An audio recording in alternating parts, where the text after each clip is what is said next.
Alright, so this is my push build for the season. This is probably the best push build. Or not best, but definitely underrated for the push season. Highly recommend you try it.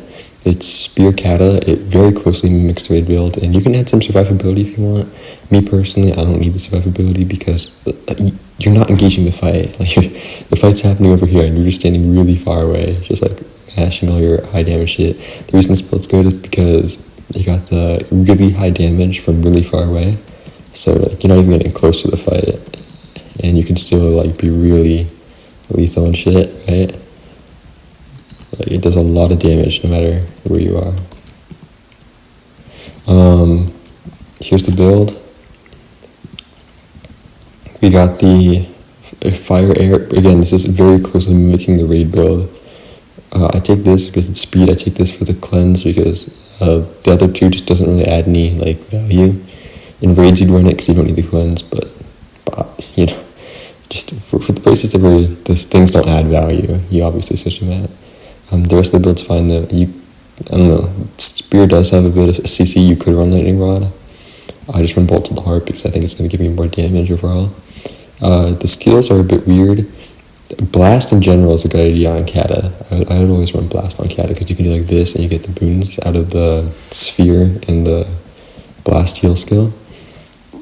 The Glyph Storm is definitely like a considerable one, or the one you can switch out. I like air. You always run it on air, right? Never do any other storm. But I think it's good damage. You can even CC people, like pull them into the thing with the water for. So I feel like I can get enough value out of it. But if you can't, that's fine. Yeah, I think Earth Armor is also a very good choice. Earth Armor, like the Earth block skill. Either of those are nice. Same with this. This isn't really the most needed. I just go for the extra damage. For this one though, you should actually read it before you start using it. You need to do it in a fire sphere basically, and you'll get the damage and the unblockable. So you put down a fire sphere, you put down your volcano, and then you can activate it, and then you can get all the damage you want out of it, right? So those are nice skills. Again, you can switch these out. This is also a bit overboard. You can run Warrior, you don't need Scholar here, and separate. You can run like Separation Energy or something. But overall, I'd keep the Fire Air just for the full damage. If you want to run this in like a Conquest season, obviously there's a lot you switch out. But for the push season, we're trying to go for max DPS. So I'll give some pointers about the build, and then I'll do a practice match. Pointers, always, like, your max DPS is in fire, right? Fire is where you're gonna get most. So you do like, this, and then you can use your elite, and then you can get a second volcano in, and that's gonna be max fire. For those of you who don't know how Spear works, you need to do your edging, and then you can do 3 other skills. Auto attacks count. You can do your auto attack 3 times, but you do 3 other skills, and then you get the edge again. I'm pretty sure auto attacks count. That's how I've been using it. Right, let me check. 1, 2, 3. Yeah, see, now I have the special ability. So you kind of always want to go for that. Oh, fucking Moa, hold up. No, but in, is he chasing me? No, okay. In, water, that's like my only example of where I don't always start with 5. Yeah, I'm obviously like desperate times call for desperate needs, but water just has so much utility that like, maybe I'll just start by running away, or maybe I just need it to CC and then I'll go back to air or something and I'll put like a glyph, or I'll put like a 4 on them, and then that kind of stuff, right? So water is probably the only one where I don't always start with the 5. Sometimes I think it's good. It gives a water field, so in general it can be good healing, but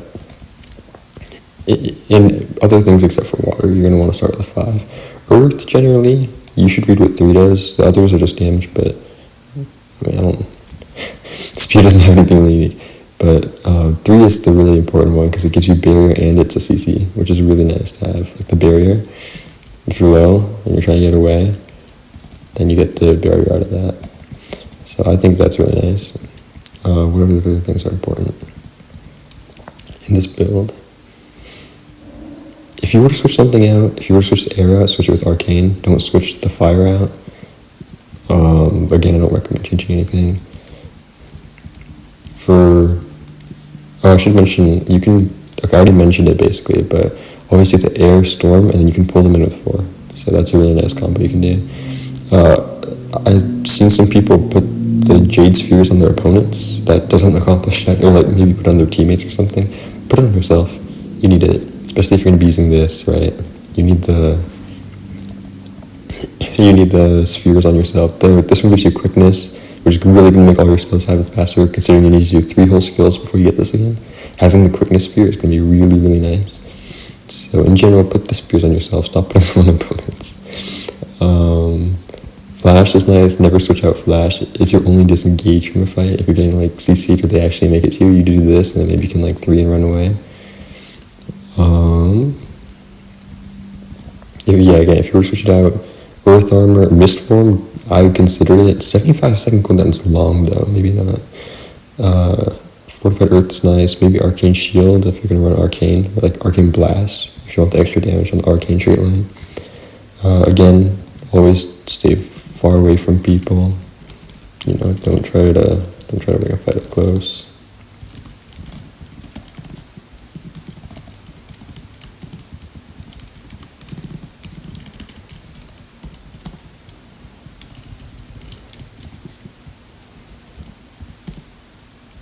You just kill him real quick. Yeah.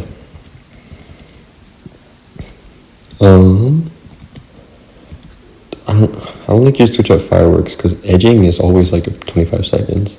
So yeah, some people run like mist tide, I think.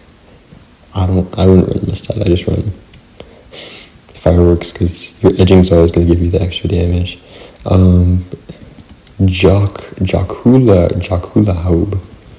Crazy. Number 3 is your mobility. 3 on air is also mobility. Your CCs are 4 in air and 4 in water.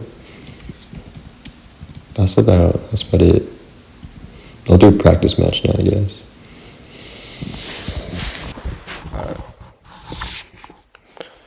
Damn, this match it's 4 minutes long. Short ass match, bro. What? I don't remember it being this short.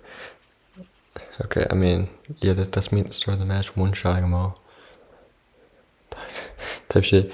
I don't know. Again, I don't have any survivability, so when this guy jumps my ass, not much I can do, but I killed 2 of them. Good damage on this build, at least. Check the death breakdown. The damage from this looks a lot less than it should look like for these classes. A mind stab at 1k? That shit's usually like 6k, no? Like mind stabs usually do a bunch. 1k mind stab. It looks like they might be on like bunker builds or something. I don't imagine them doing that much damage with a 1k mind stab. I don't know, maybe they do 1k then. Long time since I played Mesmer. I put the storm on him and then I CC him and then I CC him again. And now he's stuck in the storm and he gets hit by like a 5k with the storm. I'm telling you, bro, storm might be meta.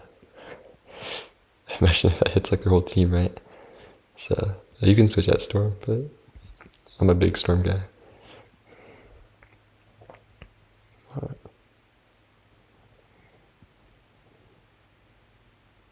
We had a cake member? I didn't even know we had a cake member on our team. That might just be like the wrong cake too. That might not be cakewalk. Use 3 for the swiftness on air, and then I put the storm down first thing. Usually you get interrupted when you try to cast it, so it's nice to get that off early. Then, as I said earlier, like the fire, like the volcano, does the most damage. So you always want to edge your fire. You can see that beautiful 10k on that Mesmer. As I said earlier, again, you know, lightning flash is your only disengage. So lightning flash to disengage there. This guy's like used up all skills and he's alone, so I'm trying to like target him. But he did. Actually, you could probably still get him. Yeah, I still get him. I don't think he has much of a plane here. There's gonna be a second fight to the left, and as you can see, we still just stand back. We don't engage in the fight at all. You don't get anywhere near it. We're still gonna pull top damage because we're just gonna be mashing all of our high damage shit from far away. I feel like if we're doing this much damage, they can't even complain that we aren't taking any hits, right?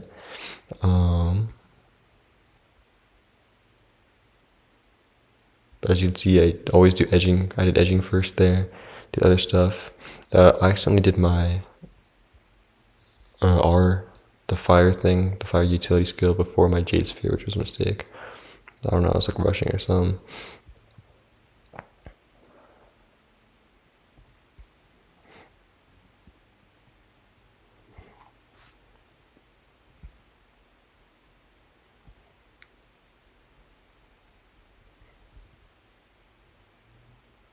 But yeah, this is like the only time you're actually gonna get value out of sphere, or out of not spear, or spear, not sphere.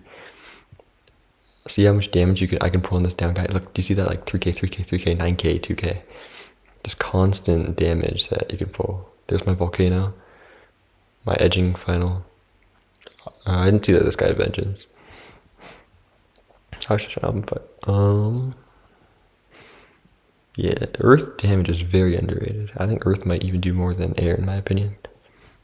Like, I use earth for damage quite a lot.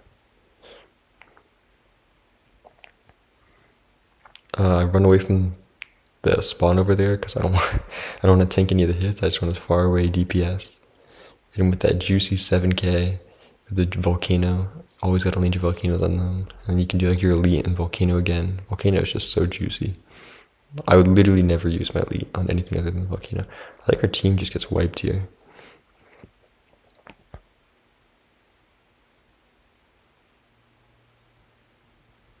Pull a juicy volcano on like 3 dudes over there.